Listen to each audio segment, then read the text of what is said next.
Welcome to SIMS hospital Vadapalani வழங்கும் hello doctor. நம்மளுடைய hello doctor நிகழ்ச்சி மூலியமா ஒவ்வொரு நாளும் பல துறைகள் சார்ந்த டாக்டர்ஸ் கிட்ட நம்மளுடைய சந்தேகங்களை கேட்டு தெரிஞ்சுட்டு வரோம். அந்த வகையில் இன்னைக்கு நம்ம கூட டயபெட்டாலஜிஸ்ட் டாக்டர் சுந்தர்ராமன் இருக்கிறாங்க. அதுக்கப்புறம் தென் பார்த்தீங்கன்னா நெஃப்ராலஜிஸ்ட் ராம் பிரபாகர் சார் இருக்காங்க. ஸோ உங்களுடைய சந்தேகங்களை நீங்கள் எங்களுக்கு கால் பண்ணி தொடர்ந்து கேட்கலாம். டாக்டர், இப்போ ஃபர்ஸ்ட் உங்ககிட்ட ஒரு கேள்வி என்னன்னு பார்த்தீங்கன்னா, இன்னைக்கு அட்வர்டைஸ்மெண்ட் எல்லாம் நிறைய வந்துட்டு இருக்கு இந்த ஆர்டிஃபிஷியல் சுகர் பற்றி. ஸோ இது எப்படி இந்த ப்ராடக்ட்டை உருவாக்குறாங்க, தென் இதை மக்கள் யூஸ் பண்ணால் நல்லதா? அதாவது சர்க்கரைக்கு பதிலாக உபயோகிக்கக்கூடியது தான் ஆர்டிஃபிஷியல் ஸ்வீட்னர்ஸ் அப்படின்னு சொல்லுவோம். இதில் முதல்ல யூஸ் பண்ணது சாக்கரின் அப்படின்ற ஒன்று தான். இந்த சாக்கரின் யூஸ் பண்ணுறதுனால நிறைய பிரச்சனைகள் வரும் அப்படின்ற மாதிரி கண்டுபிடிச்சாங்க. ஆனால் எதுவும் நிரூபிக்கப்படலை. ஆனால் அந்த சாக்கரின் அப்படின்றது ஆல்மோஸ்ட் பேண்ட் ப்ராடக்ட். இந்த சுகர்லேருந்து அதனுடைய வேறு வேதிய முறைகளில் அதுலேருந்து பிரித்து சுக்ரலோஸ் அப்படின்றது தான் நிறைய யூஸ் பண்ணுறோம் இப்போது. இது தவிர ஒரு அமினோ ஆசிட் இருக்குது அஸ்பார்டம்னு, அது யூஸ் பண்ணலாம். அதுவும் ஸ்வீட்டனிங் ஏஜென்ட் தான். இது யூஸ் பண்ணுறதுனால எந்த ப்ராப்ளமும் இல்லை. எதுவுமே அளவுக்கு மிஞ்சினா அமிர்தமும் விஷம் இல்லைங்களா, அது மாதிரி. ஸோ அளவுக்கு அதிகமாக இல்லாமல் யூஸ் பண்ணணும். ஒரு சாஷே யூஸ் பண்ணிங்கன்னா, ஒரு சாஷேவாக இருந்தால் ஒரு சாஷே, இல்லை ஒரு மாத்திரைகளாக இருந்தால் ஒரு மாத்திரை யூஸ் பண்ணிங்கன்னா அது 2 டீஸ்பூன் சுகருக்கு சமம். ஓகே. ஸோ இது 0 கேலரின்னு சொல்கிறோமே ஒழிய ஆக்சுவலாக 0 கேலரி இல்லை. அதுக்கும் கேலரிஸ் இருக்குது. பட் யூஸ் பண்ணலாம், தப்பு கிடையாது. சுகரை கம்பேர் பண்ணும்போது இது கொஞ்சம் சுகர் கம்பேர் பண்ணும்போது இது கொஞ்சம் பெட்டர். Okay doctor. டாக்டர், நீங்கள் சொல்லுங்கள், இப்போ ஒரு சுகர் பேஷண்ட் அப்படின்னாக்கா அவங்களுக்கு முதல்ல எந்த உறுப்புகள் பாதிப்பு ஏற்படும்? சுகர் பொறுத்தளவில் மெயின் ப்ராப்ளம் அது ஆல்மோஸ்ட் பாடியில் இருக்கிற எல்லா ஆர்கனையும் அஃபெக்ட் பண்ணலாம். இந்த சீக்வன்ஸில் தான் அஃபெக்ட் பண்ணணும்னு சொல்ல முடியாது. அதாவது இன் ஜென்ரல் அந்த காம்ப்ளிகேஷன்ஸ் ஆஃப் டயபெட்டிஸை லாங் டேர்மில் மைக்ரோவாஸ்குலர் மேக்ரோவாஸ்குலர் 2 காம்ப்ளிகேஷன்ஸாக பிரிக்கலாம். மைக்ரோவாஸ்குலர் டிசீஸ்னால் சின்ன பிளட் வெசல்ஸை பாதிக்கக்கூடிய டிசீஸ். அது யூஸ்வலாக கண்ணில் இருக்கிற ரெட்டினா, கிட்னி, அப்புறம் நர்வ்ஸ், இதெல்லாம் microvascular disease. Neuropathy, retinopathy and kidney disease, இது 3. அதுக்கப்புறம் மேக்ரோவாஸ்குலர்னால் பெரிய பிளட் வெசல்ஸ் இருக்கிற ஆர்கன்ஸ். அது கார்டியோவாஸ்குலர், ஹார்ட்டு, செரிப்ரோவாஸ்குலர், பிரெயினுக்கு போகிற ஸ்ட்ரோக்ஸ். ஸோ இந்த மாதிரி அண்ட் பெரிஃபரல் வாஸ்குலர், காலுக்கு போகிற ரத்த குழாய், இதெல்லாம் மேக்ரோவாஸ்குலர், பெரிய ரத்த குழாயை பாதிக்கக்கூடாது. இதில் யாருக்கு எந்த சீக்வன்ஸில் வரும்னு சொல்ல முடியாது. யூஸ்வலாக சொல்லப்போனால் மேக்ரோவாஸ்குலர் டிசீஸ் பெரிய இருக்கிறது கொஞ்சம் ஏர்லியராக வரும் கம்பேர் டு இந்த மைக்ரோவாஸ்குலர் டிசீஸ். அப்படி தான் சொல்ல முடியுமே தவிர இந்த சீக்வன்ஸ் தான், இந்த ஆர்கன்ஸ் தான் அஃபெக்ட் பண்ணும் இந்த பர்டிகுலர் இண்டிவிஜுவலுக்குன்னு சொல்ல முடியாது. Okay doctor. டாக்டர், இப்போ நீங்கள் பார்த்தீங்கன்னா இந்த சுகர் இருக்கிற ஒரு பேஷண்ட்டுக்கு அது ஒரு ஸ்டார்டிங் ஸ்டேஜ் இருக்குன்னாக்கா அவங்கள நம்ம டேப்லெட் எடுத்துக்க சொல்கிறோம். ஸோ ஆனால் அவங்க அதை அப்போதைக்கு ஒரு சீரியஸ்னஸாக எடுத்துக்கிறது கிடையாது, அதை எடுத்துக்கிறதும் இல்லை. அதுக்காக ஒரு பாதிப்பு ஏற்பட்டதுக்கு அப்புறம் தான் அதை ரெகுலராக ஃபாலோ பண்ண ஆரம்பிக்கிறாங்க இல்லையா? ஸோ ஃபஸ்ட்டு அவங்க டேப்லெட் எடுத்துக்காம இருந்தாங்கன்னா ஸ்டார்டிங் ஸ்டேஜில் அவங்களுக்கு என்னென்ன மாதிரியான பாதிப்புகள்லாம் ஏற்பட வாய்ப்புகள் இருக்குது? அதாவது சர்க்கரை நோயை பற்றி பார்த்தீங்கன்னா, சார் சொன்ன மாதிரி எல்லா உறுப்புகளும் பாதிக்கப்படும். ஓகே. இந்த பாதிப்பு சர்க்கரை நோய் வர்றதுக்கு ஒரு 6 மாதம் முன்னாடியே பாதிப்பை ஆரம்பிச்சிடும். 6 மாதம்னு இல்லை, அதுக்கு முன்னாலேயே. அதாவது ப்ரீ டயபெட்டிக்னு, டயபெட்டிஸ் வர்றதுக்கு முன்னால் ப்ரீ டயபெட்டிக்னு ஒரு ஸ்டேஜ் இருக்குது. அந்த ஸ்டேஜ்லேயே எல்லா உறுப்புகளும் பாதிக்கப்படுது. ஓகே. உங்களால் அப்போவே அதாவது இந்த நபருக்கு சர்க்கரை வரக்கூடிய வாய்ப்புகள் இருக்குன்னு தெரிஞ்சு அதுக்கான வாழ்க்கை முறைகளை, உதாரணமாக என்ன வெயிட் இருக்காங்களோ அந்த வெயிட்லேருந்து ஒரு 10% அவங்களால எடையை குறைக்குமானா, அப்புறம் அவங்களுடைய உணவு கட்டுப்பாடுலேயும் இருந்து எடையை குறைச்சி எல்லாம் பண்ணாங்கன்னா, எக்ஸசைஸும் செஞ்சாங்கன்னா இந்த சுகர் வராமல் தடுக்க முடியும். அந்த ஸ்டேஜில் தான் உறுப்புகள் பாதிக்காமல் தடுக்கப்படும். Okay doctor. இப்போ அடுத்தது நீங்கள் என்ன கேட்டிங்கன்னா, சர்க்கரை நோய் வந்தவங்களுக்கு அப்புறம் என்ன நடக்கும் அப்படின்னு கேட்டிங்க. சர்க்கரை நோய் ஆரம்ப கட்டத்தில் எந்த ஸ்டேஜில், சார் சொன்ன மாதிரி எந்த ஸ்டேஜில் அவங்க வராங்கன்னு சொல்ல முடியாது. ஓகே. ஸோ வர ஸ்டேஜை பொறுத்தது. பெரும்பாலும் நான் இப்போ பேசுகிறதெல்லாம் டைப் 2 டயபெட்டிஸ்ன்றதை பற்றி. அதில் இன்சுலின் சுரக்குது, ஆனால் அதிகமான அளவு சுரக்கலை, தேவைப்பட்ட அளவு சுரக்கலை. அதில் ஒரு இன்சுலின் டெஃபிஷியன்சி இருக்குது. அந்த மாதிரி நோயாளிகளுக்கு நீங்கள் மருந்துகள் கொடுக்க முடியும், மாத்திரைகள் கொடுக்க முடியும். அதில் இப்போ கேட்டிங்கன்னா ஏகப்பட்ட மருந்துகள் வகைகள் இருக்குது இப்போது. அந்த மருந்துகளில் எந்த மருந்து அவருக்கு கரெக்டாக இருக்குன்னு தெரிஞ்சு அந்த மருந்துகளை கொடுக்க முடியும். இந்த மருந்துகளில் ஒருவேளை அவருக்கு குணம் தெரியவில்லை அப்படின்னா இன்சுலின் கொடுக்கலாம். இந்த இன்சுலின் அப்படின்றது தான் பேசிக் ப்ராப்ளம் சுகரில். இன்சுலினே சுரக்கலை அப்படின்னா டைப் 1 டயபிட்டிஸ்ன்னு சொல்லுவோம். அதாவது சிறு வயதிலேயே சில பேருக்கு வரும், அது பெரிய வயதுலேயும் வரலாம். அதுக்கும் நிறைய வகைகள் இருக்குது.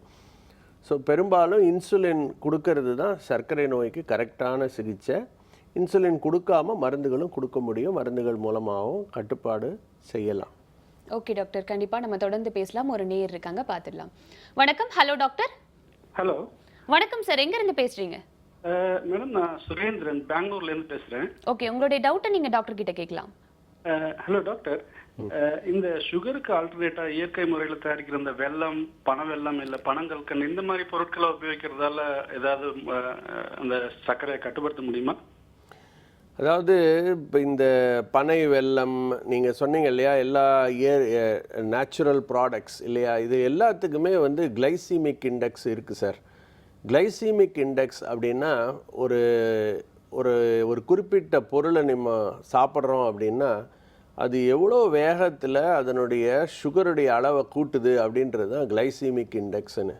நீங்கள் குறிப்பிட்ட பொருள்கள் எல்லாம் வெல்லம் அப்புறம் எல்லாமே வந்து சர்க்கரையை கம்பேர் பண்ணிங்கன்னா கொஞ்சம் லோ கிளைசிமிக் இண்டெக்ஸ். பட்டு அதாவது ரொம்ப வேகமாக சர்க்கரை அளவை கூட்டாது. ஆனால் சர்க்கரையே இல்லைன்னு சொல்ல முடியாது. இதில் வந்து எதுவுமே வந்து நான் முன்னால் சொன்ன மாதிரி அளவுக்கு மிஞ்சாமல் இருந்தீங்கன்னா ஓகே. சர்க்கரையை எடுக்கக்கூடாது எந்த ஃபார்ம்லேயும். அதுதான் என்னுடைய கருத்து. என்ன ராம்? ஆமாம். கால் பண்ணதுக்கு நன்றி சார். டாக்டர், இப்போ பார்த்தீங்கன்னாக்கா டயபிட்டிஸ் பேஷண்ட் எல்லாருக்குமே வந்துட்டு யூரினரி இன்ஃபெக்ஷன்றது ரொம்ப சர்வசாதாரணமாக இருக்குது. இது என்ன காரணம்? எதனால் உங்களுக்கு இந்த பாதிப்பு ஏற்படுது? ஆக்சுவலாக diabetes in general urinary infection model it is generally ஒரு இம்யூனிட்டியை சப்ரஸ் பண்ணுற டிசீஸ். ஓகே. ஸோ அவங்களுக்கு வந்து யூரினரி இன்ஃபெக்ஷன் மட்டும் இல்லாமல் all other infections can come. அதாவது அவங்களுக்கு ஜென்ரலாக இம்யூனிட்டியில் சேஞ்சஸ் நிறைய இருக்குது. அதாவது நம்ம பாடியில் நேச்சுரல் இன்னேட் இம்யூனிட்டின்னு ஒன்று இருக்குது. அதாவது ஜென்ரலாக பாக்டீரியாஸ் நம்ம உடம்புல சேராமல் இருக்கிறதுக்கு நிறைய வேஸை பாடி ப்ரொடெக்ட் பண்ணுறது. அந்த இன்னேட் இம்யூனிட்டி டிஃபென்ஸ் மெக்கானிசம்ஸ் எல்லாம் டயபெட்டிஸ் இருக்கிறவங்களுக்கு கொஞ்சம் டிஃபெக்டிவாக இருக்கும். And particular in diabetes with kidney அப்படின்னிங்கன்னா இன்னும் அடிஷ்னலாக லோக்கல் ஃபேக்டர்ஸ் இருக்குது. ஃபார் எக்ஸாம்பிள், இப்போது டயபெட்டிஸ் இருக்கவங்களுக்கு வந்து யூரினில் தான் நிறைய சுகர் போகும். ஸோ அது ஒரு பேசிக் க்ரோத் மீடியம் பாக்டீரியா அதில் வளர்கிறதுக்கு. அது மட்டும் இல்லாமல் யூரினரி ஃப்ளோ கிளியராக இருக்காது. பிகாஸ் இது பிளாடரையும் அஃபெக்ட் பண்ண சான்ஸ் இருக்குது.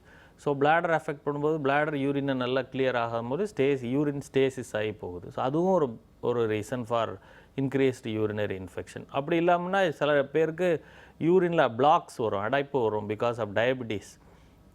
ஒரு ஃபார் எக்ஸாம்பிள் அந்த கிட்னி மெட்டீரியல்லாம் டெஸ்ட்ராய் ஆகி சில பேருக்கு பேப்பிலரி நெக்ரோசிஸ்ன்னு சொல்லுவாங்க. அந்த மாதிரி யூரினோட பாதையில் பிளாக் ஆகிருச்சுன்னா அதாலையும் கொஞ்சம் யூரினரி இன்ஃபெக்ஷன் வர சான்ஸ் இருக்குது. ஸோ மெனி மெக்கானிசம்ஸ் அது வழியாக டயபெட்டிஸால் நிறைய இன்ஃபெக்ஷன் வருது. கண்டிப்பாக டாக்டர், நம்ம தொடர்ந்து பேசலாம். ஒரு நேயர் இருக்காங்க, பார்த்துடலாம். வணக்கம். Hello doctor. வணக்கம். நான் சென்னையிலேருந்து வெங்கடேசன் ரோட் பேசுகிறேன். ஓகே சார், உங்களுடைய டவுட்டை நீங்கள் டாக்டர் கிட்ட கேளுங்க. அதான் சர்க்கரை நோயை பற்றி நான் கேட்கணும். கேளுங்க. எனக்கு வயது 60 ஆகுது. நான் மருத்துவர் ஆலோசனைப்படி தான் 3 வேளை இன்சுலின் போட்டுக்கிறேன். அவர் சொன்ன உணவு வகைகள் தான் சாப்பிட்றேன். ஆரம்பத்தில் எனக்கு வந்து ரொம்ப கம்மியாக இருந்தது சுகர் லெவல் 120 130 தான் இருந்தது. இப்போ அதே உணவு பழக்கங்களால் இப்போ வந்து திடீர்னு செக் பண்ணால் கிட்டத்தட்ட 200 220 வரைக்கும் வருது. இது எதனால்? இல்லை, அதுக்கு வந்து பல காரணங்கள் இருக்குது. சார் சொன்ன மாதிரி உடம்புல இன்ஃபெக்ஷன்ஸ் உடம்புல ஏதாவது இருந்தால் கூட உங்களுடைய இன்சுலினுடைய தேவை, உடம்புக்கு தேவையான அளவு இன்சுலினுடைய அளவு வந்து கூடும். ரெண்டாவது வந்து உங்களுடைய வாழ்க்கை முறைகளில் நீங்கள் எக்ஸசைஸ் செய்கிறீங்களா, தினமும் ஒரு 45 நிமிடங்கள்லேருந்து 1 மணி நேரம் நடக்கிறீங்களா, அது ரொம்ப முக்கியம். நீங்கள் நடக்க இன்சுலின் சென்சிட்டிவிட்டின்றது ஒன்று இம்ப்ரூவ் ஆகும். அதாவது நடக்க இன்சுலின் வந்து உடம்பில் நீங்கள் எவ்வளோ போடுறீங்களோ அது வந்து அதிகமான அளவு உடம்போட கலக்கும் பொழுது அந்த இன்சுலின் நல்ல முறையில் வேலை செய்யும். அது ஒன்று. மூணாவது விஷயம் வந்து உங்களுடைய டிசீஸுடைய தன்மையை பார்த்தீங்கன்னா அந்த நோயுடைய தன்மை நாள்பட்ட நாளாக ஆக அதனுடைய இன்சுலினுடைய ரெக்குவயர்மெண்ட் கட்டாயம் கூடும். அது வந்து டிசீஸுடைய ப்ரோக்ரஷனை காட்டுது, அதாவது டிசீஸ் அதிகமாகிட்டு போகுது அப்படின்றத காட்டுது. இது கட்டுப்படுத்த முடியும், வெகு எளிதில் கட்டுப்படுத்த முடியும். நீங்கள் வந்து உடற்பயிற்சிகளை கொஞ்சம் அதிகப்படுத்தினீங்கனாலே ஆட்டோமேட்டிக்காக உங்களுடைய சுகருடைய அளவு குறையும். உங்களுடைய மருந்துகளையும் மாற்றி அமைக்கலாம். அதெல்லாம் வந்து உங்களுடைய மருத்துவர் நீங்கள் சந்திச்சிங்கன்னா நிச்சயம் உங்களுக்கு ஆலோசனை கொடுப்பார். கால் பண்ணதுக்கு நன்றி சார். Next caller. வணக்கம். Hello doctor. வணக்கம். வணக்கம்மா, எங்கிருந்து பேசுறீங்க? நான் அங்கவே பெங்களூர்ல இருந்து பேசுறேன் மேடம். ஓகே, உங்களுடைய சந்தேகங்களை தொடர்ந்து கேளுங்க. சார் வணக்கம் சார். வணக்கம் சார். எனக்கு வந்து 5 வருஷமா சுகர் இருக்கு சார். இப்போ வந்து இன்சுலின் எடுத்துட்டு இருக்கேன் சார், காலையிலயும் ராத்திரிக்கும். இது பாத்தீங்கன்னா எனக்கு திடீர்னு வந்து ரொம்ப ஒரு மாதிரி கிடினஸ் மாதிரி ஆயிடுச்சு சார். அது லோ சுகர்னால இருக்குமா இல்ல ஹை சுகர்னால இருக்குமா? அப்புறம் வந்து ஃபாஸ்டிங்ல டெஸ்ட் எடுக்கலாமா? ஃபாஸ்டிங்ல மட்டும் என்கிட்ட இது அக்குச்செக் இருக்கு, அதுல ஃபாஸ்டிங்ல மட்டும் செக் பண்ணலாமான்னு தெரியணும். அப்புறம் ஃப்ரூட்ஸ், எனக்கு கொஞ்சம் ஃப்ரூட்ஸ் சாப்பிட கொஞ்சம் இஷ்டமா இருக்கு. எல்லா விதமான ஃப்ரூட்ஸும் சாப்பிடலாமா? அப்புறம் பசின்றது வந்து பாத்தீங்கன்னா ரொம்ப கம்மியா இருக்கு. சாப்பாடு அப்படின்னாலே சாப்பிடணும்னு தோண மாட்டேன்னுது. ஒரு மாதிரி எரிச்சலா இருக்கு, ஐயோ சாப்பிடணுமா அப்படின்ற மாதிரி தோணுது. இப்போ வந்து பிரெக்னன்சிக்கு ட்ரை பண்றேன். கடைசியா நான் HbA1c எடுத்தேன், அது வந்து 6.8 இருக்கு. அது இன்னும் கம்மி பண்ணணுமா அப்படின்றது தெரியணும். அது ஏன் கம்மி பண்ணணும் அப்படின்றது தெரியணும். எனக்கு 6.8 வந்து குட் கண்ட்ரோல்ன்ற மாதிரி கொடுத்துருக்காங்க. இன்னும் கொஞ்சம் கண்ட்ரோல் பண்ணுமான்றது தெரியணும். வணக்கம். வந்து இன்சுலின், நீங்கள் வந்து இன்சுலின் ரெக்வயரிங் டயபெட்டிக்கா? நீங்கள் இன்சுலின் எடுத்துக்கிற டயபெட்டிக் இல்லைங்களா? அப்படி இருக்கும் பொழுது உங்களுக்கு கிட்டினஸ் வந்தால் முக்கால்வாசி அது லோ பிளட் சுகராக தான் இருக்கும். நீங்கள் வந்து அந்த லோ பிளட் சுகர் இருக்கான்றது நீங்கள் கட்டாயம் குளுக்கோமீட்டர் கையில் வச்சுருக்கேன்னு சொன்னீங்க. நீங்கள் அதில் தாராளமாக நீங்கள் செக் பண்ணலாம். அதாவது ஒரு நாளைக்கு அட்லீஸ்ட்டு ஒன்ஸ் இன் அ வை, அதாவது ஒரு வாரத்தில் at least 3 or 4 times a day, 3 or 4 times in a week வந்து நீங்கள் ஒரு ஃபாஸ்டிங் பிளட் சுகர் எடுங்க. என்றைக்கா ஒரு நாள் ஒரு ப்ரீ லஞ்ச் இல்லைனா ப்ரீ டின்னர் ஒன்று எடுங்க. இது வந்து ஒரு ரஃப்பாக உங்களுடைய சுகர் எந்த மாதிரி இருக்குன்றது தெரியும். சுகரில் 3 அளவு இருக்குமா. Fasting blood sugar, 2 hours postprandial blood sugar, மூணாவது HbA1cன்னு சொல்லுவோம். அதான் நீங்கள் 6.8 இருக்குன்னீங்க, விச் இஸ் ஃபேர்லி குட். நான் என்ன சொல்லுவேன்னா, நீங்கள் ப்ரெக்னன்சி ட்ரை பண்ணுறீங்க அப்படின்னா 6.5க்கு கொண்டு வர்றது ரொம்ப நல்லது. உடற்பயிற்சிகளை தொடர்ந்து மேற்கொள்ளுங்க, உங்களுடைய எக்ஸசைஸை கூட்டுங்க, உங்களுடைய உணவு பழக்க வழக்கங்களை அவங்க டாக்டர் சொன்ன மாதிரி ஃபாலோ பண்ணுங்கள். நீங்கள் வந்து கொய்யாப்பழம் எடுத்துக்கலாமா, ஆரஞ்சு எடுத்துக்கலாம், ஆப்பிள் எடுத்துக்கலாம், பப்பாளி எடுத்துக்கலாம். இது எல்லாமே வந்து கேட்டிங்கன்னா அளவுக்கு அதிகமாக எடுக்க முடியாது. 1 fruit a day you can take. கால் பண்ணதுக்கு நன்றிமா. டாக்டர், இப்போ பார்த்தீங்கன்னாக்கா இப்போ வந்து சுகர் இருக்கிற பேஷண்ட்டுக்கு இப்போ கிட்னியில் என்னென்ன மாதிரியான பாதிப்புகள் வரலாம், அதை எப்படியெல்லாம் சரி செய்ய முடியும்? கிட்னி ஆல்மோஸ்ட் சுகராலையும் கிட்னி வேறு நிறைய வகைகளை பாதிக்கப்படலாம். ஒன்று ஜென்ரலாக காமனாக எல்லாருக்கும் தெரிஞ்சது வந்து டயபெட்டிக் கிட்னி டிசீஸ். அது என்னென்னா ஒரு ஸ்லோவாக முதல்ல ஆரம்பித்து ப்ரோட்டீன் லீக்கில் ஆரம்பித்து ப்ரோக்ரெசிவாக கிட்னி செயல்படுற விதத்தை ஃபங்க்ஷனை அப்படியே கொஞ்சம் கொஞ்சமாக குறைச்சிட்டு வந்து கடைசி வேறு சில பேருக்கு என் ஸ்டேஜ் ரீனல் டிசீஸ்னுவாங்க, பெர்மனன்ட் கிட்னி ஃபெயிலியரில் கொண்டு போயிட்டு விடுறது. இதுதான் இன் ஜென்ரல் எல்லாருக்கும் தெரிஞ்ச form of kidney disease due to diabetes. அப்படி இல்லாமல் முன்னாடியே நம்ம டிஸ்கஸ் பண்ண மாதிரி யூரினரி இன்ஃபெக்ஷன், அதாலையும் யூரினரி இன்ஃபெக்ஷன்லையும் கிட்னியில் கிட்டத்தட்ட பிளாடரில் இருந்து கிட்னி வரைக்கும் நிறைய வேரியஸ் பார்ட்ஸில் அஃபெக்ட் பண்ணலாம். அது தவிர வேஸ்குலர் டிசீஸ், அதாவது பிளட் வெசல்ஸ் அடைக்கிற டிசீஸ், கிட்னிக்கு போகிற ரத்த குழாய் அடைச்சிக்கிற டிசீஸ் அப்படியும் வரலாம். அது இல்லாமல் நான் சொன்ன மாதிரி பேப்புலரி நெக்ரோசின்னுவாங்க, யூரின் போகிற பாதையில் பிளாக்ஸ், அதையும் இன்டியூஸ் பண்ணலாம். அது இல்லாமல் நரம்பு, கிட்னிக்கு போகிற நரம்புகள், அது பிளாடருக்கு போகிற நரம்புகள் பாதிக்கப்பட்டு பிளாடரோட செயல்படுற தன்மை, இதுக்கு பேர் டயபெட்டிக் சிஸ்டோபதின்னுவாங்க, யூரினரி பிளாடர் எம்டியிங்கில், அதுலேயும் சில ப்ராப்ளங்கள் டயபெட்டிஸால் வரலாம். இது மாதிரி வேரியஸ் மெக்கானிசம்ஸ் இருக்குது. அதில் இன் ஜென்ரல் ஆனால் காமனஸ்ட் அப்படின்னு கேட்டால் இந்த டயபெட்டிக் கிட்னி டிசீஸ் தான். கண்டிப்பாக டாக்டர். இப்போ ஒரு நேயர் இருக்காங்க, தொடர்ந்து பார்க்கலாம். வணக்கம். Hello doctor. ஹலோ, வணக்கம்மா, எங்கிருந்து பேசுறீங்க? நான் கோயம்புத்தூர்ல இருந்து பேசுறேங்க, மேரி. சரி, உங்களுடைய சந்தேகங்களை டாக்டர் கிட்ட கேளுங்க. சரி. Hello doctor, good morning. Good morning. Sir, நான் வந்து இப்போ கன்சீவா இருக்கிறேன் 9 மந்த்ஸ். 8 மந்த்ஸ்ல இருந்து எனக்கு ஸ்லிப் போட்டுருக்குற சுகர் வந்து, அதனால குழந்தைக்கு பாதிப்பு வருமா இல்ல ஃபியூச்சர்ல எனக்கு சுகர் சான்ஸ் இருக்குதா, குழந்தைக்கு எதுவும் பாதிப்பு வருங்களா? இப்போ வந்து உடம்பு வந்து கம்மியாயிருச்சு, உடம்பு வந்து வெயிட் குறைஞ்சிருச்சு எனக்கு. ஆனா வயிறு வந்து ஃபுல்லா நீர் வந்து இருக்குது, வயிறு பெருசா இருக்குது, எனக்கு வெயிட் குறைஞ்சிருச்சு. இதனால அது சிசேரியன் தான் பண்ணணும். அப்போ ஏதாவது ப்ராப்ளம் வருங்களா, வேற ஏதாவது ஃபியூச்சர்ல எனக்கு ப்ராப்ளம் வருங்களா? அம்மா வணக்கம். உங்களுடைய சுகர் வந்து உங்களுக்கு முன்னாடி இல்லை, இப்போ ப்ரெக்னன்சியில் தான் வந்ததுங்களா? இல்லை, உங்களுக்கு வந்து ப்ரெக்னன்சி சமயத்தில் தான் சுகர் வந்திருக்கு அப்படின்ற பட்சத்தில் நீங்கள் நிச்சயமாக உங்கள் சுகரை நல்ல கண்ட்ரோலில் வச்சுக்கணும். அப்படி இல்லைன்னா உங்களுடைய குழந்தைக்கு நிறைய பாதிப்புகள் ஏற்படலாம். முக்கியமாக குழந்தையுடைய நுரையீரல் டெவலப்மெண்ட்டில் ப்ராப்ளம் ஏற்படலாம். அதனுடைய வாய் பெருசாக பிறக்கலாம், பிக் பேபிஸ் பிறக்கலாம். ஸோ பெரும்பாலும் சுகர் இருக்கிறவங்களுக்கு சிசேரியன் தான் ஏற்படும், எந்த ஒரு காரணத்தினால தான். அது மட்டும் இல்லை, வந்து நியோனேட்டல் இன்ஃபெக்ஷன்ஸ் ரொம்ப, குழந்தை பிறந்த பிறகும் இன்ஃபெக்ஷன்ஸ் வரதும் ரொம்ப அதிகம். ஸோ நீங்கள் சுகரை எந்த அளவுக்கு கண்ட்ரோலில் வச்சுக்கிறீங்களோ அவ்வளோக்கு அவ்வளோ நல்லது. இப்போது தற்சமயத்துக்கு சுகருக்கு இன்சுலின் தான் போடணும் ப்ரெக்னன்சி சமயங்களில். உங்களுடைய அதுக்கு சரிய அளவுகோல்கள்லாம் இருக்குமா? இந்த அளவுகோல்களை நிச்சயமாக நீங்கள் கடைபிடிச்சிங்கன்னா ஒரு பிரச்சனையும் இல்லாமல் குழந்தை பிறக்கும்.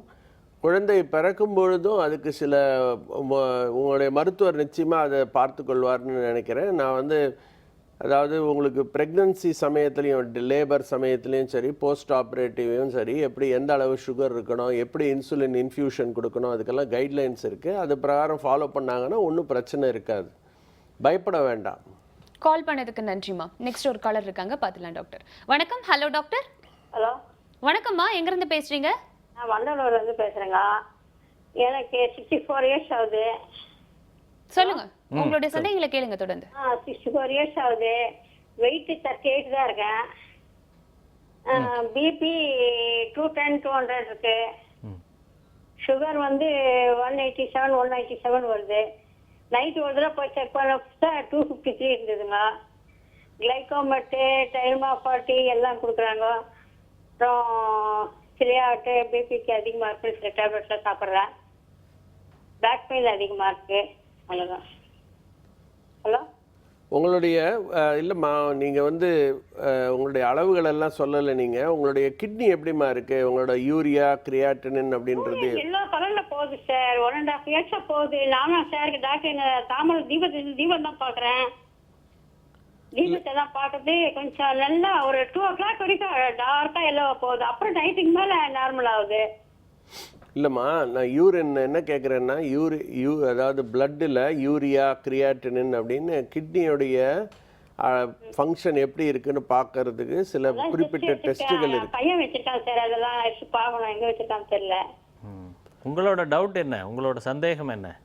இந்த மாதிரி 210 இருக்கு பிபி, சுகர் வந்து 187 200 இருக்கு. நைட்டு போய் செக் பண்ணுறதுக்கு 253 இருந்தது. அது சாமா ரெண்டுமே வந்து சரியான கண்ட்ரோல் இல்லை. உங்களோட சுகரும் நல்ல கண்ட்ரோலில் இல்லை, பிளட் ப்ரெஷரும் நல்ல கண்ட்ரோல் இல்லை. இது ரெண்டுமே வந்து மற்ற உறுப்புகளெல்லாம் பாதிக்கும். அதனால் நீங்கள் என்ன பண்ணணும், உங்கள் மருத்துவரை கன்சல்ட் பண்ணி கண்டிப்பாக மருந்துகளோட அளவுகளை கொஞ்சம் கூட்டணும். அதே போக சார் சொன்ன மாதிரி கொஞ்சம் டயட் கண்ட்ரோல், எக்ஸசைஸ் இதெல்லாம் கொஞ்சம் இம்ப்ரூவ் பண்ணி டெஃபினட்டாக நீங்கள் ரெண்டையும் கொஞ்சம் கண்ட்ரோலுக்கு வச்சா தான் மற்ற உறுப்புகள்லாம் பாதிக்கப்படாமல் இருக்கும். அதனால் முதல்ல கன்சல்ட் பண்ணுங்கள்.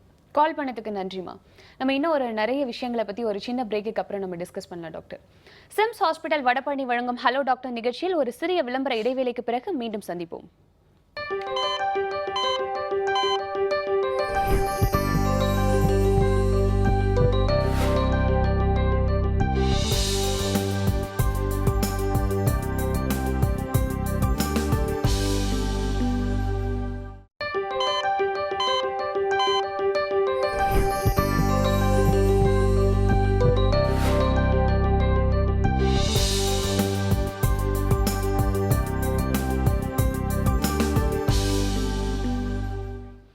Welcome back to SIMS hospital Vadapalani வழங்கும் ஹலோ டாக்டர்.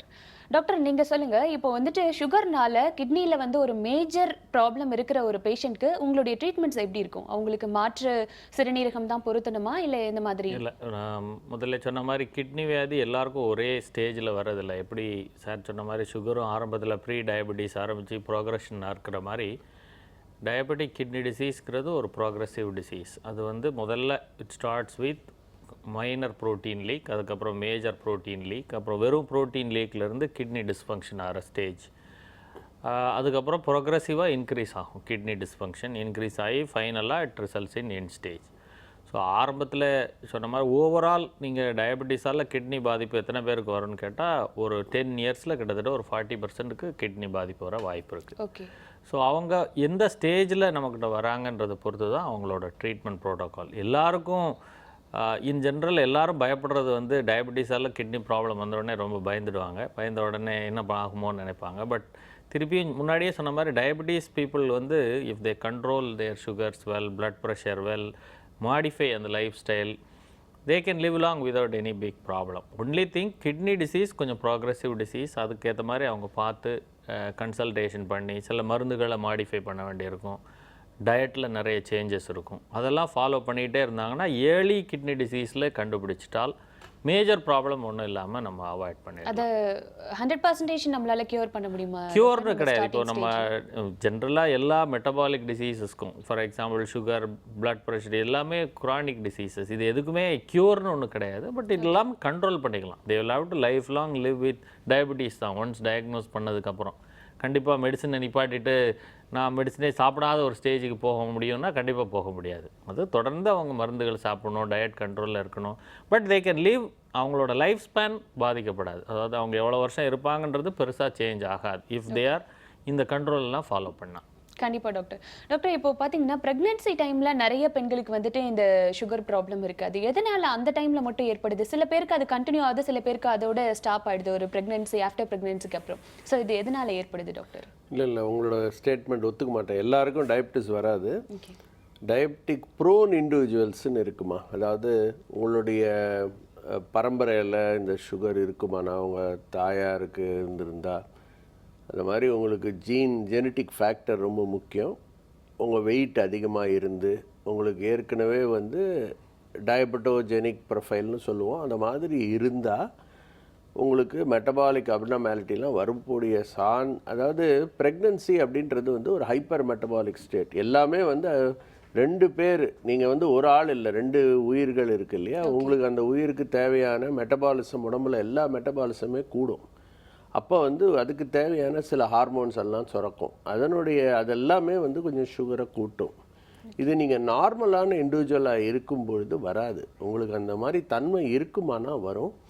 அதுக்கு வந்து எளிதில் கண்டுபிடிக்க முடியும். இப்போ வந்து ஸ்டாண்டர்ட் ப்ரோட்டோக்கால் நம்ம தமிழ்நாடு முன்னிலையில் இருக்குது. எல்லா தாய்மார்களும் அவங்களுடைய ப்ரெக்னன்சி கண்டுபிடிச்ச உடனேயே அவருடைய சுகர் ஒன்று பார்க்குறாங்க. ஃபாஸ்டிங் சுகரோ இல்லை ரேண்டம் சுகரோ பார்ப்பாங்க.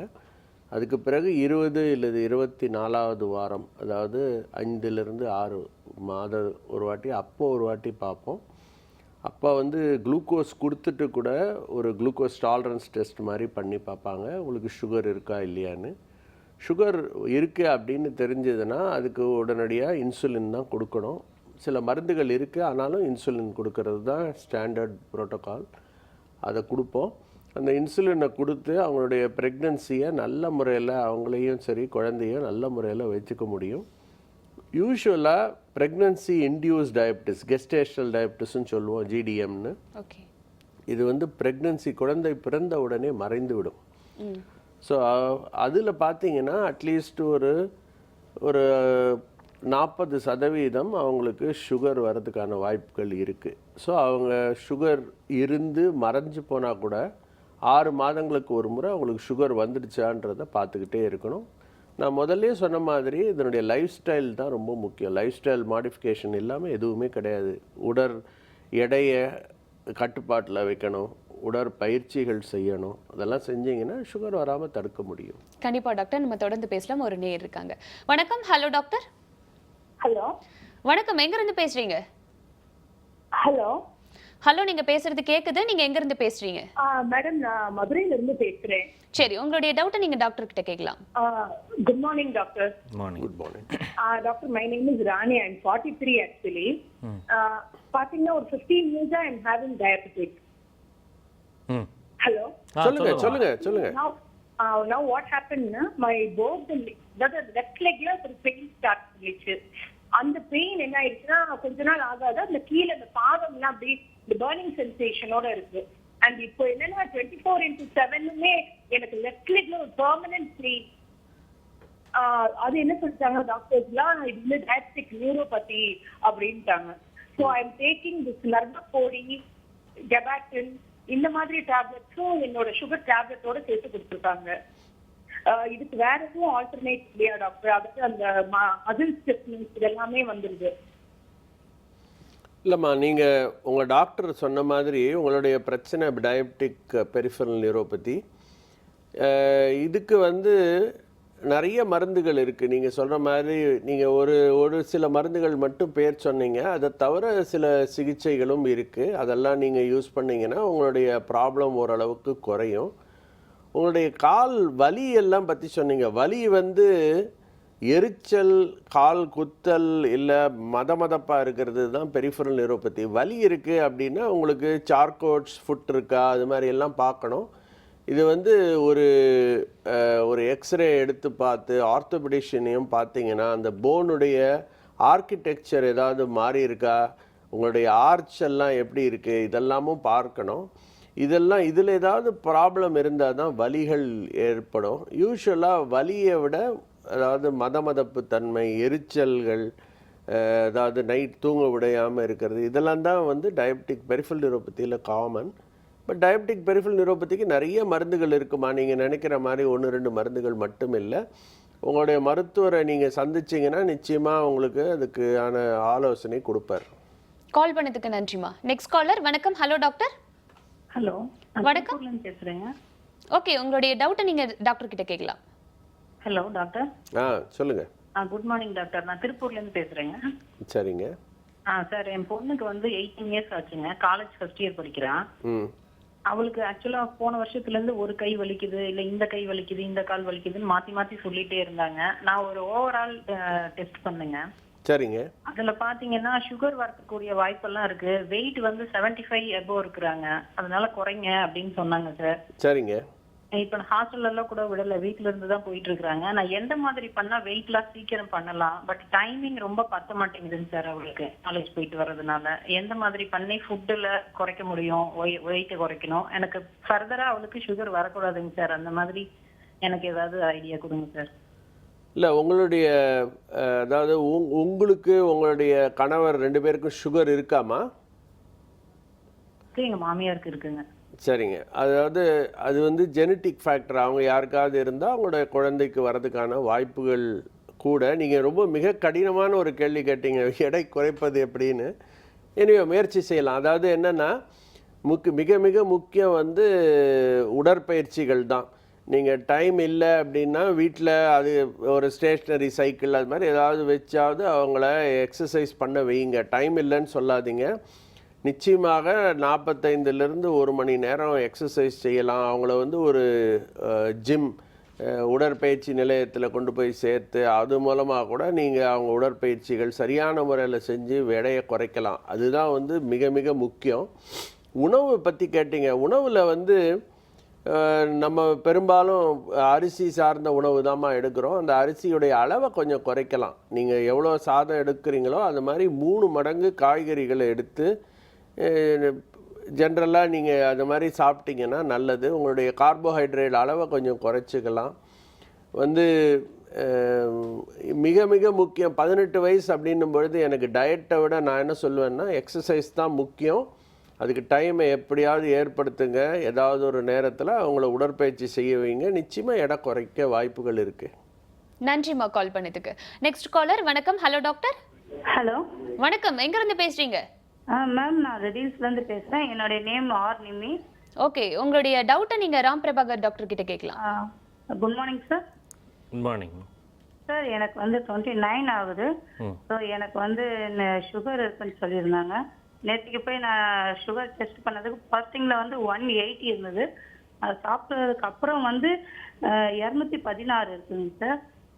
அண்ட் வந்து ரெண்டாவது வந்து பார்த்தீங்கன்னா எனக்கு தைராய்டு இருக்குது. அதுக்கு தைராய்டுக்கு வந்து எல்ட்ராக்சின் 100 mg எடுத்துட்டு இருக்கேன். சுகருக்கு வந்து கிளைக்கமன் 500 எடுத்துட்டு இருக்கேன் சார். இதனால ஆஃப்டர் மேரேஜுக்கு அப்புறம் ஏதாவது ப்ராப்ளம்ஸ் அண்ட் ஏதாவது பேபி ஃபார்ம்க்கு ஏதாவது ப்ராப்ளம் வருமா சார்? இல்லை, நான் இதை பற்றி சொல்கிறத விட டாக்டர் சுந்தராமன் சொல்கிறது தான் சரியாக இருக்கும். அவர் சொல்லுங்கள். இல்லை, ஒன்றும் வராதுமா, ஒன்றும் பிரச்சனை இல்லைங்கம்மா. உங்களுடைய தைராய்டு கம்மியாக இருக்குன்னு சொன்னீங்க. உங்களுக்கு என்ன வகையான டயபிட்டிஸ்ன்றது பார்த்தீங்களா? அதாவது ரேராக உங்களுக்கு வந்து இன்சுலின் ரெக்வயரிங் டயபிட்டிஸ்ன்னு சொல்லுவோம். டைப் 1 டயபிட்டிஸு, தைராய்டு இதெல்லாம் ஒன்றா வரலாம். அது வந்து வேறு நுணநீர் சார்ந்த வேறு பிரச்சனைகளான்னு பார்க்கணும். அது மாதிரி எதுவும் இல்லை அப்படின்னா இது வந்து டைப் 2 வகையை சார்ந்தது அப்படின்னா ஒன்றும் இல்லை. நீங்கள் எடுக்கிற மருந்துகள்லாம் நல்லது தான். நான் சொன்ன மாதிரி உங்களோட உடற்பயிற்சிகள், உணவு பத்தியங்கள் இதெல்லாம் இருந்து உங்களுடைய சுகரை நீங்கள் கண்ட்ரோலில் வச்சுக்க முடியும். தைராய்டுக்கு மருந்துகளை பீரியாடிக்கலாக அந்த டெஸ்ட்டுகள் எடுத்து 6 மாதங்களுக்கு ஒரு முறை தைராய்டு டாக்டரையும் நீங்கள் பார்த்துக்கிட்டு வந்தீங்கன்னா ஒன்றும் பிரச்சனை இருக்காது. உங்களை பிற்கால வாழ்க்கைக்கு எந்த பிரச்சனையும் வராதுங்கம்மா. இது ஒன்றும் குழந்தை பிறப்புக்கோ எதுக்குமே பிரச்சனை இல்லைங்க. கால் பண்ணதுக்கு நன்றிமா. Next caller. வணக்கம். Hello doctor. ஹலோ, வணக்கம். சுகர் வந்து சாப்பிட்றதுக்கு முதல்ல 96ங்க. அதுக்கப்புறம் வந்து 140 இருக்குது.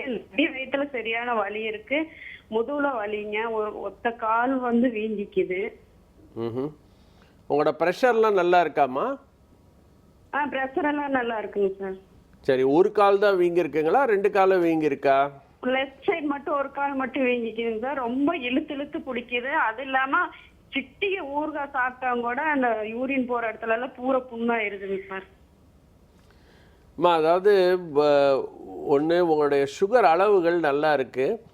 நீங்கள் அவசியம் உங்களுடைய மருத்துவரை போய் ஆலோசனை செய்யணும். உங்களுடைய ஒரு கால் மட்டும் வீங்கிருக்கு அப்படின்னா அதுக்கு பல்வேறு காரணங்கள் இருக்குது. ஸோ அது என்னன்றது பார்க்கணும். உங்களுடைய இந்த யூரின் போகிற இடத்துல வர புண்ணுக்கும் ஊர்காக்கும் சம்மந்தம் இல்லைங்க. உங்களுக்கு சுகர் இருந்தாலே சார் சொன்ன மாதிரி urinary infections very very common. இல்லை உங்களுக்கு வெஜைனல் இன்ஃபெக்ஷன் இருக்கான்னு பார்க்கணும். நீங்கள் ஒரு கைனகாலஜிஸ்ட்டை போய் பாருங்கள். அவங்க பார்த்தீங்கன்னா அவங்க இல்லை ஸ்கின் ப்ராப்ளமானு பார்க்கணும். இதெல்லாம் வந்து அதாவது டயபிட்டிஸ் அப்படின்னு இருந்தாலே இன்ஃபெக்ஷன் வரும்ன்றத கொஞ்சம் நேரம் முன்னாடி தான் சார் சொன்னார் இல்லையா, அதுதான் காரணமாக இருக்கிறதுக்கு வாய்ப்புகள் கூட. ஸோ அதனால் போய் பாருங்கள். கால் பண்ணதுக்கு நன்றிமா. டாக்டர், இப்போ இவங்க கேட்டதுலேருந்து எனக்கு ஒரு டவுட் தோணுச்சு. இப்போ என்னன்னா ஊறுகாய் அப்படின்றதுலாம் வந்து உப்பு எல்லாம் அதிகமாக இருக்கும். ஸோ இப்போ சிறுநீரகத்தில் வந்து சுகர்னால கற்கள் வர்றதுக்கு வாய்ப்புகள் அதிகமா, இல்லை உப்புலாம் நிறைய எடுத்துக்கும் போது வர்றதுக்கான வாய்ப்புகள் இருக்கா? சிறுநீரக கல்லுக்கும் உப்புக்கும் ஒரு சம்மந்தம் இருக்குது. என்ன சம்மந்தம்னா, இன் ஜென்ரல் நம்ம நிறைய ஆல்ரெடி பீப்புள் இப்போ நல்ல நார்மல் கிட்னி இருந்தால் நீங்கள் சாப்பிட்ற உப்பு எல்லாமே யூரின் வெளியில் போயிடும். இப்போ கிட்னியோட இன்டெகிரிட்டி நல்லா இருந்ததுன்னா. பட் ஸ்டோன் டிசீஸில் இருக்கிறவங்களுக்கு நிறைய உப்பு சாப்பிட்டா என்ன ஆகும்னா, உப்போடு சேர்ந்து கால்சியமும் யூரினில் நிறைய போகும். ஏன்னா இது ரெண்டுமே அப்சார்ப் ஆகிற இடம் ஒன்றுன்றதுனால நிறைய உப்பு சாப்பிட்டு நிறைய யூரினில் சோடியம் வரவங்களுக்கு நிறைய கால்சியமும் யூரினில் வரும். நிறைய கால்சியம் யூரினில் போகும்போது ஸ்டோன் ஃபார்மேஷன் டெண்டன்சி இருக்கவங்களுக்கு ஸ்டோன்ஸ் ஃபார்ம் ஆகலாம். அல்ல எக்ஸிஸ்டிங் ஸ்டோன் கொஞ்சம் பெருசாக க்ரோ ஆகலாம். So in general stone disease patients கண்டிப்பாக உப்பு சாப்பாடில் நல்லா குறைச்சிக்கணும். இன் ஜென்ரல் ஒரு லைஃப் ஸ்டைல் மாடிஃபிகேஷனாக பர்டிகுலராக hypertensive patients, kidney disease patients salt கண்டிப்பாக குறைச்சிக்கணும். Okay doctor. வணக்கம். Hello doctor. Good morning ma'am. Good morning sir. உங்களுடைய சந்தேகங்களை டாக்டர் கிட்ட தொடர்ந்து கேட்கலாம். Sir good morning sir. நான் அருண் பேசுகிறேன் சார். நான் அருண் பேசுகிறேன் அம்பத்தூர்லேருந்து. சொல்லுங்கள் சார். அம்மாவுக்கு வந்து வயசு 56 சார். லாஸ்ட் 10 இயர்ஸ் அவங்களுக்கு சுகர் இருக்குது சார். ஒரு 4 இயர்ஸாக இன்சுலின் எடுத்துட்டு இருக்காங்க சார். சரிங்க. அவங்களுக்கு காலில் பார்த்தோம்னா ஒரு புண்ணு ஒன்று மாதிரி வருது சார். ஒரு காலில் இருந்துச்சு, இப்போ அடுத்த கால்லையும் வந்துருச்சு சார். அது மருந்து போட்டுட்டு இருந்தோம். அந்த டீ பாக்டீரியா ஆயின்மெண்ட் போட்டு கொஞ்சம் ஆறிடுச்சு. இப்போ இந்த விரல்ல தனியாக வீக்கம் மாதிரி வருது சார், தண்ணி மாதிரி. சரிங்க. அது என்ன ப்ராப்ளத்தினால இருக்கும் சார்? இன்சுலின் எடுத்துட்டு இருக்காங்க daily morning and night sir. இல்லை, நீங்கள் சொல்கிற பிரச்சனை வந்து மிகப்பெரிய பிரச்சனை. இன்ஃபேக்ட் எங்களுடைய சர்க்கரை நோயுடைய வைத்தியம் பண்ணுறதுடைய மிக முக்கியமான நோக்கமே இந்த மாதிரி தீவிரமான பிரச்சனைகள் வராமல் தடுக்கிறதுக்கு. உங்களுக்கு இருக்கிறது டயபெட்டிக் ஃபுட், நீங்கள் சொல்கிறது டயபெட்டிக் இன்ஃபெக்ஷனை என்னன்றது உடனடியாக பார்க்கணும். இந்த மாதிரி கால்லேருந்து சீழ் வருமானா அந்த வெளி சதையிலேருந்து மட்டும் வந்தால் பரவாயில்லைங்க. அதுக்கு அடியில் இருக்கிற போன்ஸ்லேருந்து வந்ததுன்னா ஆஸ்டியோமைலைட்டிஸ்ன்னு சொல்லுவோம். அது வந்து சீரியஸான ஒரு பிரச்சனை. இதை உடனடியாக கவனிக்கணும். நீங்கள் உங்கள் டாக்டரை போய் சந்திங்க. அவர் தேவைப்பட்டால் எக்ஸ்ரேயும் எடுத்து என்ன பண்ணணுன்றத சொல்லுவார். நாள் கடத்தக்கூடாது. எவ்வளோ சீக்கிரம் போய் பார்க்குறீங்களோ அவ்வளோக்கு அவ்வளோ நல்லது. இது வந்து ஒரு மெடிக்கல் எமர்ஜென்சி மாதிரி இந்த காலில் புண்ணு வருது. கால் பண்ணதுக்கு நன்றி sir.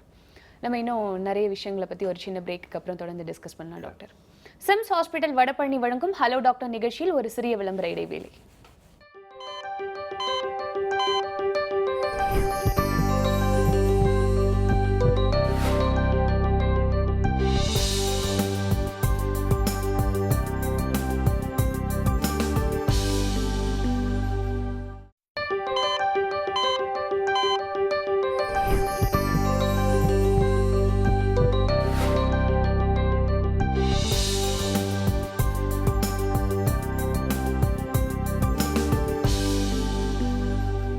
Welcome back to SIMS hospital Vadapalani வழங்கும் ஹலோ டாக்டர்.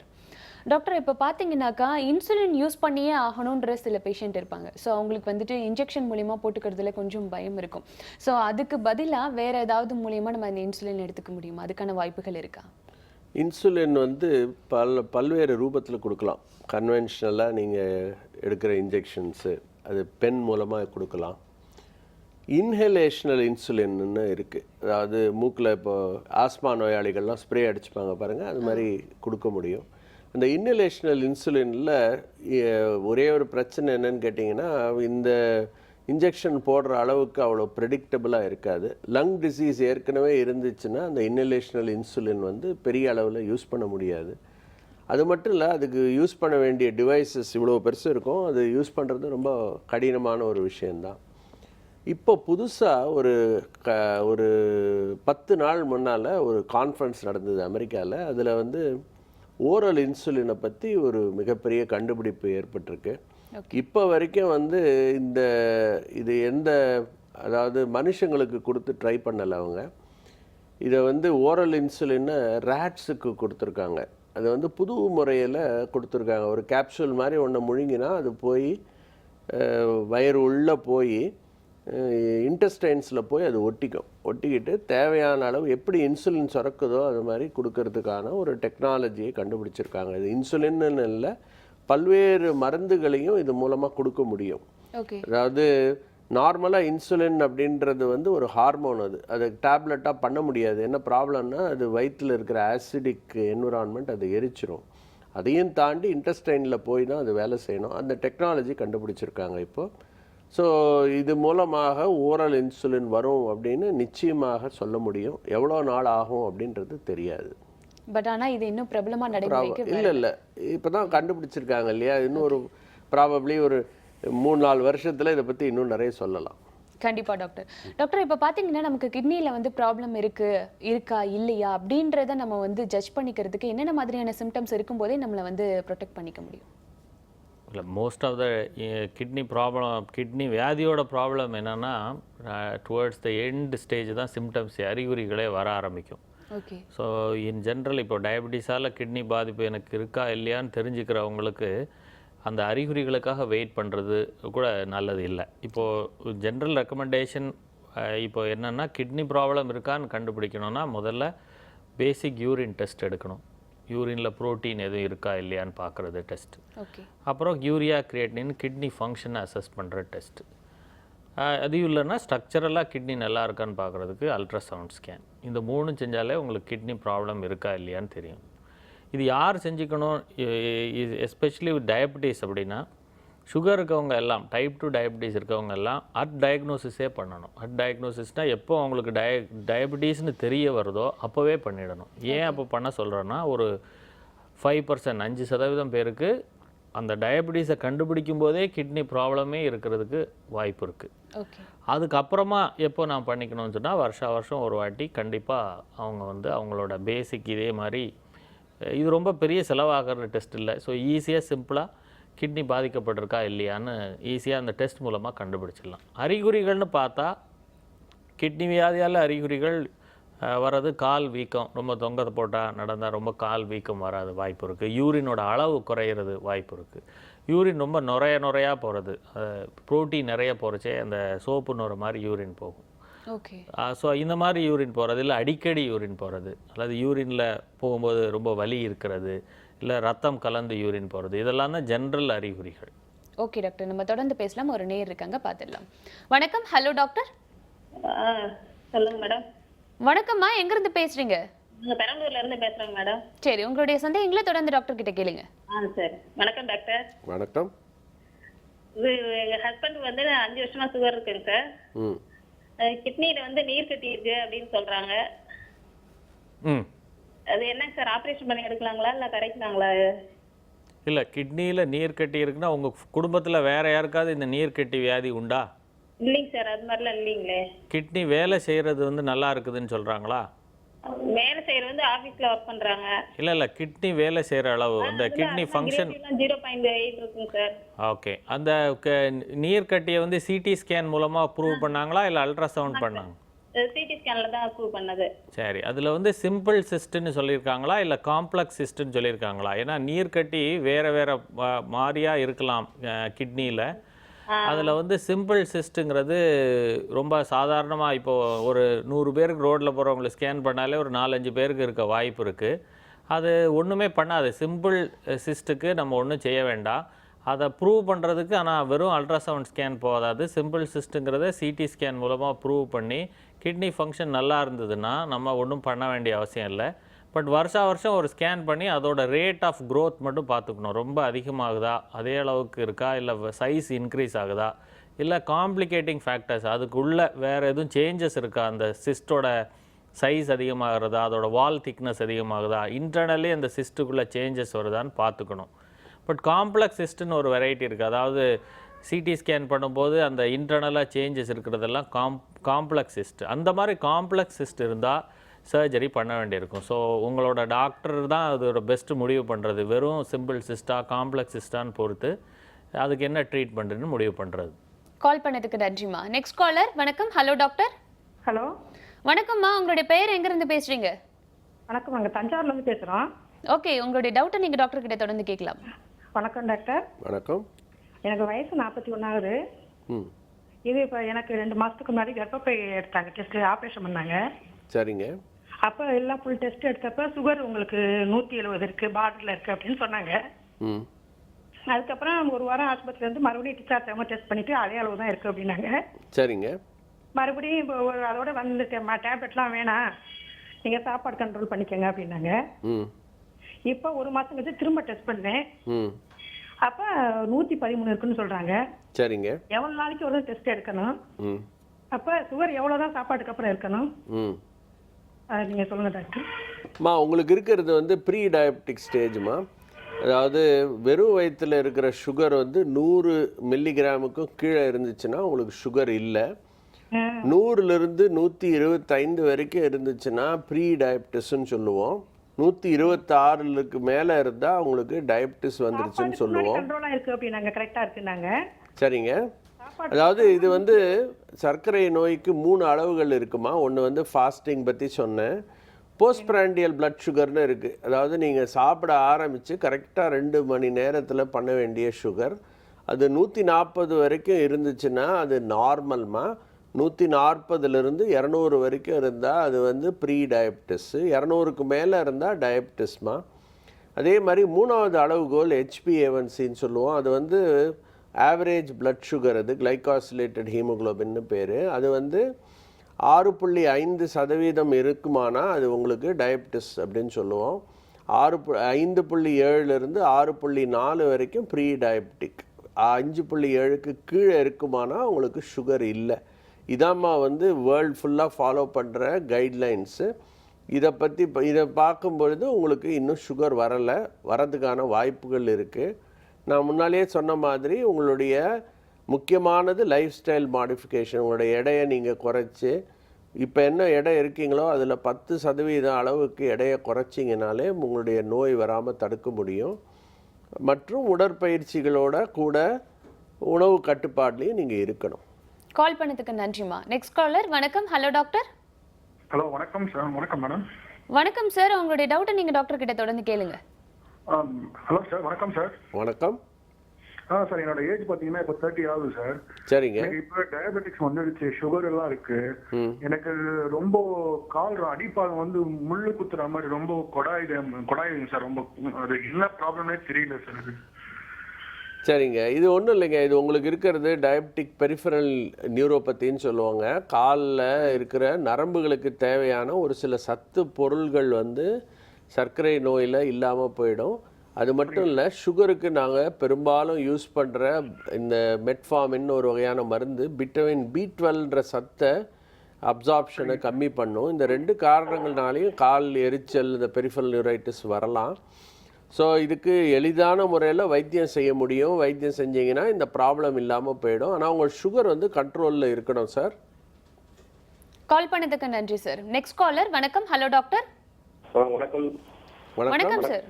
வணக்கம். திருச்சியிலிருந்து பேசுறேன் மேம். ஓகே, தொடர்ந்து உங்களுடைய டவுட்டை கேளுங்க. வணக்கம் டாக்டர். சொல்லுங்க. வணக்கம். எனக்கு ஆக்சுவலா ஏஜ் 42 ஆகுது சார். சரிங்க.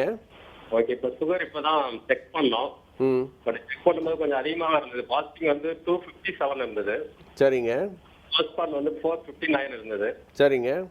டாக்டர் கன்சல்ட் பண்ணா இன்சுலின் போடுங்க அப்படின்னு சொல்லி இன்சுலின் கொடுத்தாங்க. சரி. மார்னிங் 16 யூனிட்டும் நைட்டு 20 யூனிட்டும் போட்டோம். சரிங்க. ஒரு 15 டேஸ் கழிச்சு பாத்தீங்கன்னா திருப்பி ரீசெக்அப் பண்ணும்போது பாஸ்டிங் வந்து 104, போஸ்ட்பான் வந்து 250. சரிங்க.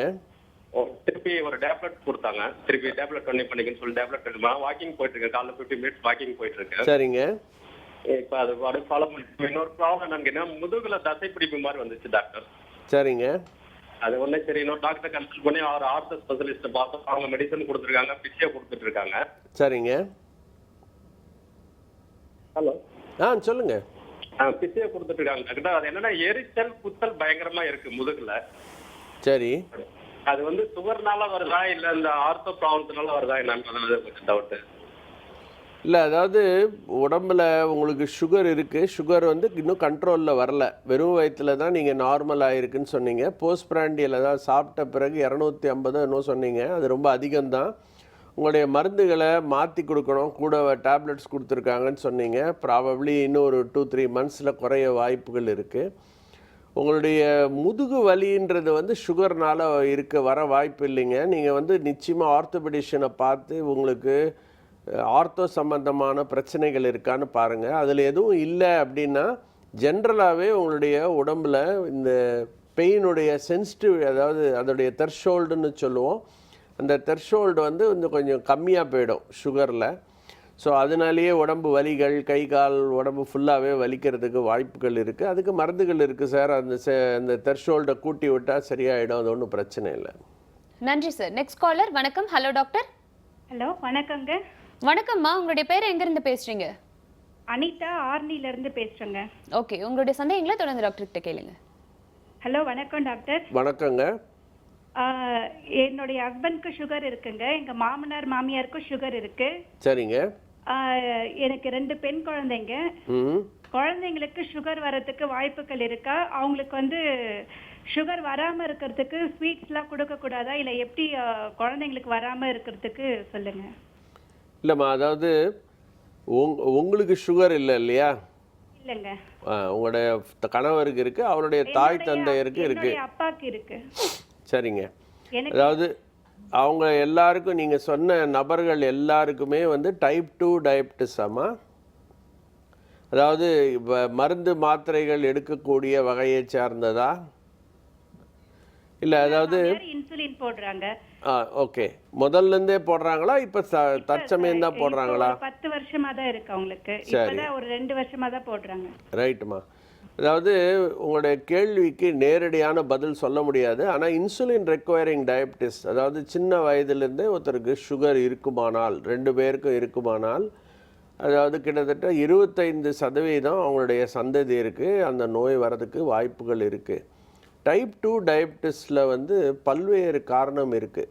மெயினாக வந்து என்விரான்மெண்டல் ஃபேக்டர், அதாவது உங்களுக்கு ஜெனட்டிக் ஃபேக்டர் இருந்தால் கூட environment place a large part. நீங்கள் என்ன மாதிரியான லைஃப் ஸ்டைல் ஃபாலோ பண்ணுறீங்க, உங்களுடைய வாழ்க்கை முறைகள் எப்படி, உங்களுடைய உடற்பயிற்சி தன்மை இருக்கா, இதெல்லாம் தான் வந்து ஒருத்தருக்கு சுகர் வருதா வரா வேண்டாமான்றதை நிர்ணயிக்குது. நம்ம கொஞ்சம் பழைய காலத்துக்கு போக யோசிச்சு பார்த்தோங்கன்னா எல்லாருக்கும் உடற்பயிற்சிகள் இருந்தது, சைக்கிளில் போயிட்டு இருந்தாங்க, நிறைய கடின உடல் உழைப்பு இருந்தது. இதெல்லாம் இப்போ போயிடுச்சு, ஏன்னா எல்லாத்துக்கும் மிஷின் வந்துருச்சு. அதனால தான் வந்து டயபிட்டிஸுடைய ப்ரிவலன்ஸ் ரொம்ப அதிகமாக போயிடுச்சு. இந்தியாவிலேயே எடுத்திங்கனாலும் இல்லை உலகத்தில் இருக்கிற எல்லா இடங்கள்லையும். ஸோ உடற்பயிற்சிகள் மட்டும் இருந்தால் குழந்தைகள் பாவம், சின்ன குழந்தைகள், அவங்களுக்கு ஸ்வீட்லாம் கொடுக்காமல் இருக்காதீங்க, கட்டாயம் கொடுங்க. ஒரு அவேர்னஸ் இருக்கணும், அவ்வளோதான். அதாவது நான் என்ன சொல்லுவேன்னா, எப்போவாது அவங்களுக்கு இன்ஃபெக்ஷன் ஏதாவது வந்ததுன்னா அந்த சமயத்தில் பிளட் டெஸ்ட் நீங்கள் பண்ண போகிறீங்க அப்படின்ற பட்சத்தில் ஒரு சுகர் டெஸ்ட்டும் சேர்த்து பண்ணுங்கள். அடிக்கடி அவங்களுக்கு இன்ஃபெக்ஷன், சார் சொன்ன மாதிரி யூரினரி இன்ஃபெக்ஷன் மாதிரி ஏதாவது வந்ததுன்னா சுகர் இருக்கோன்னு ஒரு சந்தேகம் ஏற்படலாம். அதை விட்டுட்டு நீங்கள் இப்போலேருந்து இதெல்லாம் செய்ய வேணாம். அவங்க குண்டாகாமல் பார்த்துக்கோங்க, அவங்க நிறைய விளையாடட்டும், உடற்பயிற்சிகள் செய்யட்டும். நன்றிம்மா. தொடர்ந்து நிகழ்ச்சி பாருங்க. டாக்டர், இப்போ டயபெட்டிக் சம்பந்தமான பல்வேறு சந்தேகங்களுக்கு நாங்கள் கேட்டதும் சரி, நேயர்கள் கேட்டதுக்கு ரொம்ப அழகாகவே தெளிவாகவே பதில் சொன்னீங்க. அதே போல் நீங்களும் வந்துட்டு கிட்னி சம்பந்தமான பல விஷயங்கள், தெரியாத பல விஷயங்களை கூட நீங்கள் சொன்னீங்க, சுகர்னால எவ்வளோலாம் வரும் அப்படின்றத பற்றிலாம். இன்னைக்கு நம்மளுடைய நிகழ்ச்சியில் கலந்துட்டு இவ்வளோ தூரம் எங்களுக்கு எல்லாருக்கும் சப்போர்ட் பண்ணி உங்களுடைய பதிலை கொடுத்ததுக்காக உங்களுக்கு நன்றி டாக்டர். நன்றி. மீண்டும் திங்கட்கிழமை சிம்ஸ் ஹாஸ்பிட்டல் வடபழனி வழங்கும் ஹலோ டாக்டர் நிகழ்ச்சியில் சந்திப்போம். நன்றி, வணக்கம்.